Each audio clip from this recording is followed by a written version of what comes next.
Red Bull reveals a secret trick that turned their season around. Ferrari is under serious pressure for next season. Do consider subbing. Let's get into the latest F1 news. What happens when playing it safe becomes your biggest risk? Oscar Piastri just learned this lesson the hard way at the Brazilian Grand Prix, and it perfectly captures everything wrong with McLaren's polite approach to what should have been a ruthless championship battle. Picture this. You're in the fight of your life for your first Formula One world title. You spot an opportunity to gain crucial points, but your cautious approach ends up costing you everything. That's exactly what happened to Piastri in Brazil, and frankly, it's become the story of his entire championship campaign. The incident itself was racing at its purest. On lap 6 at Interlagos, Piastri saw a chance to overtake for second place in a three-wide battle involving Kimi Antonelli and Charles Leclerc. He positioned himself on the inside, maintained a tight racing line, and when he realized Antonelli might squeeze him at the apex, he even lifted off the brakes to avoid contact. But contact happened anyway. Leclerc was eliminated, and the stewards decided Piastri was entirely to blame. Here's where it gets absolutely infuriating. According to the racing guidelines, Piastri hadn't established enough overlap with Antonelli before the apex. But as Piastri himself pointed out afterward, where else was he supposed to go? He wasn't charging into the corner recklessly. He was driving defensively and trying to avoid contact. The penalty system punished him for being cautious rather than aggressive. Even Charles Leclerc, the victim of the collision, said he thought the blame was 50-50 between Piastri and Antonelli. McLaren team boss Andrea Stella called the penalty harsh, noting that while there was a slight lockup, Piastri maintained his trajectory and Antonelli drove as if the McLaren wasn't there. But here's the kicker. McLaren simply accepted the decision and moved on, just like they did after Silverstone. This passive acceptance reveals everything about McLaren's approach this season. They're not fighting tooth and nail for every point because they don't have to. They have two drivers in championship contention, so if Piastri can't deliver, Norris can. There's no desperate need to challenge stewards' decisions or create controversy because the team's interests are protected either way. Compare this to Red Bull under Christian Horner, who would fight for every single point with almost aggressive determination. Remember their protest of George Russell's braking in Canada. That's the kind of belligerent advocacy that champions need. As Jos Verstappen said before Brazil, Piastri and his manager Mark Webber should be making themselves heard at McLaren. But here's what's really fascinating. Piastri's overly cautious approach in Brazil mirrors his entire championship strategy. Throughout this season, he's been the polite teammate, playing the team game when perhaps he should have been more selfish. That moment at Monza where he relinquished position to Norris, despite the circumstances, might have been more damaging to his championship hopes than anyone realized. Think about Max Verstappen, who famously wouldn't give up a meaningless sixth place to Sergio Perez in 2022. Verstappen laughed at Piastri's team-first approach because he understood something crucial. In championship fights, you can't give up control of your destiny. Every point matters, every position matters, and being overly accommodating rarely gets rewarded. The irony is almost poetic. If Piastri had charged into that corner more aggressively and claimed the apex ahead of Antonelli, the racing guidelines might have actually ruled in his favor. By trying to be cautious and respectful of everyone's racing room, he created the exact scenario that the stewards penalized him for. What we're witnessing is a title fight dying with a whimper rather than a bang. While Norris demolished Piastri on pure pace during the Brazilian race, opening up a 7-second gap, there's been a curious lack of urgency from Piastri about his slipping championship hopes. He's remained remarkably level-headed throughout, but perhaps that calmness is actually working against him. The contrast with other championship battles is stark. When Verstappen's chances were fading, you could see the fight in every strategic decision, every radio message. Red Bull's aggressive setup and strategy choices in Brazil showed they weren't going down without a fight. But with Piastri, there's an almost detached acceptance of whatever happens. This raises a crucial question about team dynamics and driver personalities. McLaren has created an environment where a championship battle has played out with barely any conflict or heated moments. That's admirable from a management perspective, but it hasn't made for thrilling viewing, and more importantly, it might not be bringing out the best in Piastri as a competitor. Different drivers thrive in different environments. Verstappen's aggressive personality meshes perfectly with Red Bull's on-edge approach. Lewis Hamilton flourished under Mercedes' clinical precision and clear hierarchy. Norris seems to be prospering in McLaren's calm, polite atmosphere. But for Piastri, this environment might be too accommodating for his own good. The comparison to Mark Webber's experience is particularly telling. After Webber lost momentum in the 2010 championship fight, he never quite recovered and eventually lost control of the team dynamic to Sebastian Vettel, a driver who made it crystal clear he didn't care about keeping the peace. History seems to be repeating itself. There's been speculation about team bias and sabotage, but that's baseless conspiracy thinking. The reality is simpler and perhaps more damaging. McLaren doesn't need to favor anyone because they're covered either way. As long as one driver delivers the championship, it doesn't matter which one. This luxury allows them to maintain their polite approach while one of their drivers' championship hopes slowly fade away. What makes this even more frustrating is that Piastri has the talent to be champion. His performances this season have proven he belongs at the highest level. But talent alone isn't enough in Formula One. You need the right environment, the right support system, and sometimes you need to be willing to ruffle some feathers. The Brazilian Grand Prix penalty might seem like a minor setback in isolation, but it perfectly encapsulates Piastri's entire championship campaign. Every time he's tried to play it safe, to be the good teammate, to avoid controversy, it's cost him. Meanwhile, his more experienced teammate has been steadily building momentum and seizing control of the championship fight. As we head toward the final races of the season, Piastri faces a choice. He can continue with his polite, team-first approach and watch his championship dreams slip away, or he can start fighting with the desperation that title contenders need. The clock is ticking, and playing it safe is no longer an option. The cruel irony is that, in trying to be the perfect team player, Piastri might have played himself out of championship contention. Sometimes in Formula One, being too nice is the most dangerous strategy of all. Picture this. Lewis Hamilton, 7-time world champion, joins Ferrari with dreams of adding an 8th title to his legendary career. But what happens when your own team boss basically ignores your existence while praising your teammate?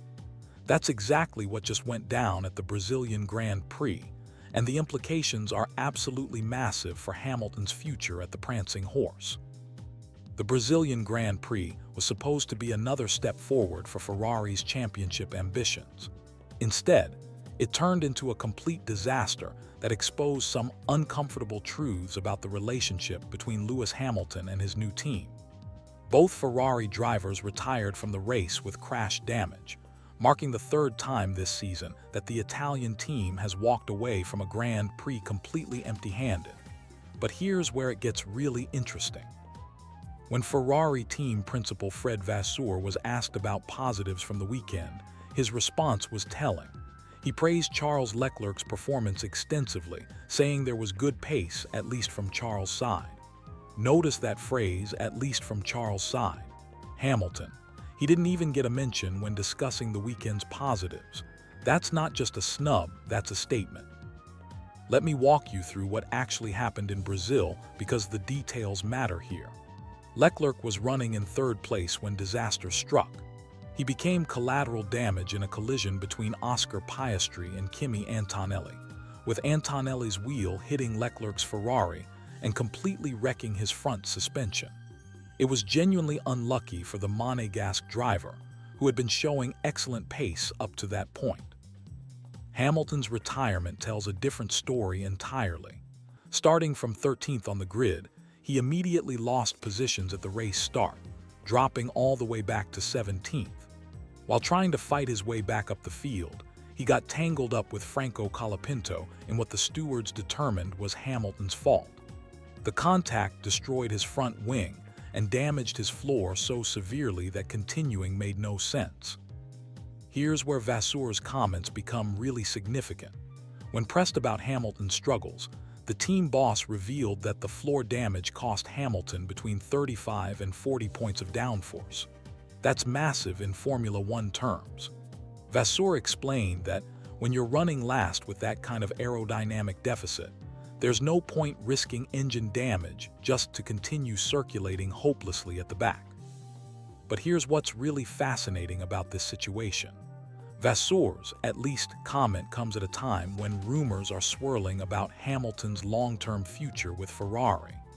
The seven-time champion signed a multi-year deal when he joined the team this season, but there are performance clauses that could affect whether he stays beyond the initial contract period. The numbers don't lie, and they're not pretty for Hamilton right now. He's sitting 66 points behind Leclerc in the championship standings. In a sport where constructor championship points directly translate to prize money and prestige, that deficit is hurting Ferrari badly. They've dropped to 4th in the constructor standings, behind McLaren, Red Bull, and now even Mercedes, Hamilton's former team. What makes this situation even more intriguing is Hamilton's response to all the pressure and speculation. After retiring from the Brazilian Grand Prix, he spoke about fighting through hardships and believing that something extraordinary lies ahead in his destiny. He insisted he still believes in the Ferrari project and what they can achieve together.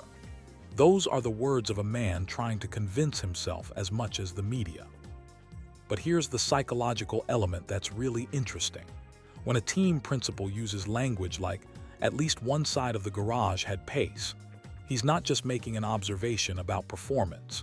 He's subtly communicating where the team's confidence lies. In high-pressure motorsport environments, these verbal cues matter enormously because they reflect internal team dynamics and future planning. The timing of these comments is crucial too. We're approaching the business end of the Formula One season, where teams start making decisions about the following year.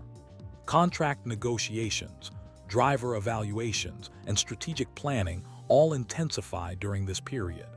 Ferrari management isn't just watching lap times and championship points. They're assessing whether their massive investment in Hamilton is paying dividends. Ferrari Chairman John Elkann has already publicly urged his drivers to focus more on driving and talk less to the media.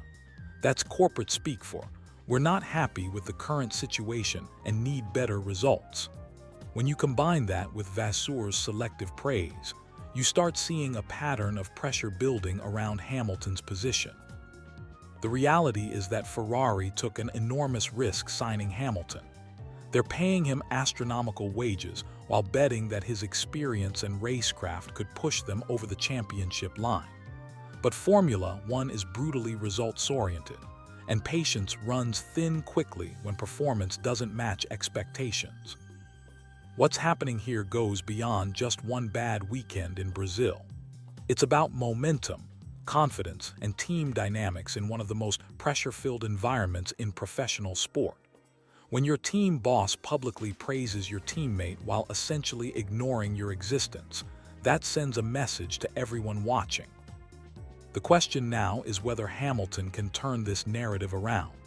He's faced adversity before and emerged stronger, but he's also 40 years old in a young man's sport, driving for a team that expects nothing less than championship contention. The clock is ticking, and Ferrari's patience might be wearing thinner than anyone wants to admit. This Brazilian Grand Prix might just be remembered as the weekend when Ferrari's true feelings about their superstar signing became impossible to hide. Picture this. Oscar Piastri had the championship within reach, but one 10-second penalty in Brazil might have changed everything. Was this decision by the stewards fair, or did they get it completely wrong? Today we're diving deep into the telemetry data to uncover the truth behind one of the most controversial moments of the season. The Brazilian Grand Prix was supposed to be Piastri's redemption story. After losing crucial points in Saturday's sprint race, the Australian desperately needed a strong Sunday performance to keep his title hopes alive.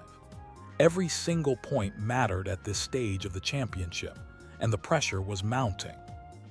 But then disaster struck on lap 6, right after a virtual safety car restart. What happened next would spark heated debates across the Formula One paddock and potentially decide the fate of the championship. Let me paint the scene for you. Kimi Antonelli, the young Italian sensation, had just made a crucial error coming out of the virtual safety car period. Despite being on softer compound tires that should have given him a significant advantage, Antonelli lost rear traction when he applied the throttle. This forced him to lift off momentarily, creating an unexpected opportunity. Piastri, being the opportunistic racer he is, immediately seized this chance. Using the slipstream effect, he pulled alongside Antonelli, setting up what should have been a textbook overtaking maneuver into turn 1. The telemetry data shows Piastri had significantly higher speed heading into the corner, which made his overtaking attempt completely legitimate from a racing perspective. Here's where things get interesting. Piastri positioned himself on the inside line, which is the standard approach for any driver attempting to pass.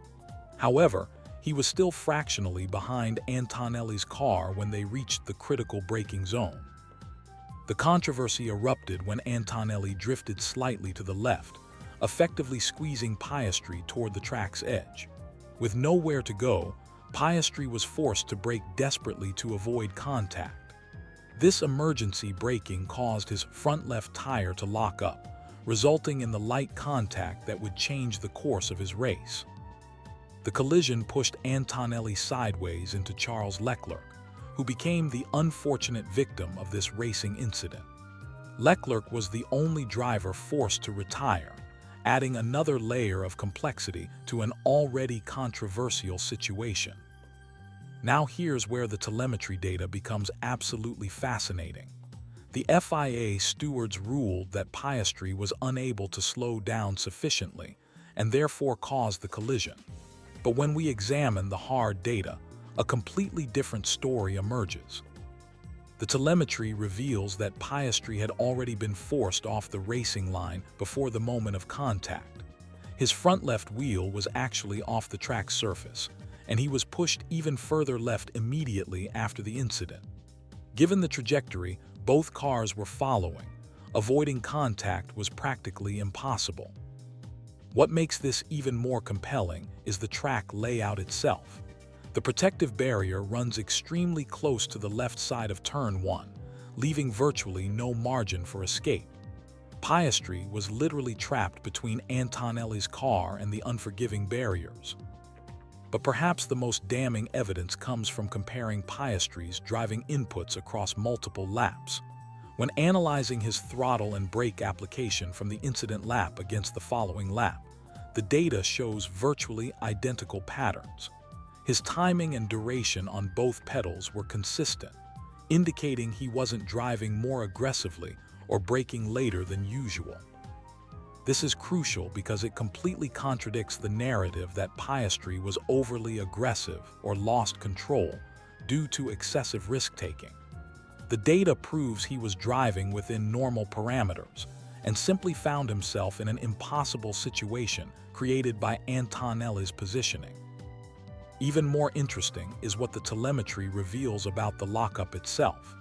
While Piastri's front left tire did briefly lock up, the data indicates he maintained control throughout the incident. The locked tire never became completely stationary, suggesting he was managing the situation as best as physically possible. Charles Leclerc, who suffered the consequences of this incident, offered perhaps the most balanced perspective after the race. He described it as a 50-50 incident, with Piastri being optimistic but Antonelli driving as if his rival wasn't there. This assessment from a neutral party who was directly affected carries significant weight. The Ferrari driver pointed out the difficulty of managing space when sandwiched between multiple cars, which perfectly describes Antonelli's predicament. However, this doesn't excuse the fact that Antonelli had the opportunity to leave racing room and chose not to do so. From a pure racing perspective, the responsibility seems to lie more heavily with Antonelli. He was the driver who moved across the track, reducing the available space. Piastri was committed to his overtaking move and had established his position on the inside line before being squeezed out.